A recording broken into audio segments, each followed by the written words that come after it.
It's an Android phone. It's a camera. It's an Android camera. I know it's weird. It sounds like Windows toothbrush or something, but it's true. Everybody's taking pictures with their phones nowadays. Nobody's buying cameras. So Samsung and Nikon are fighting back with Android cameras.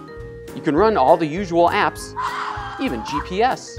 Yet these are real cameras. Big sensors, a real flash, big zooms, 21x on this one, removable batteries and memory cards. You can take a picture and then post it online right from the camera, over Wi-Fi or on the Samsung over Verizon or AT&T, for a monthly fee, of course.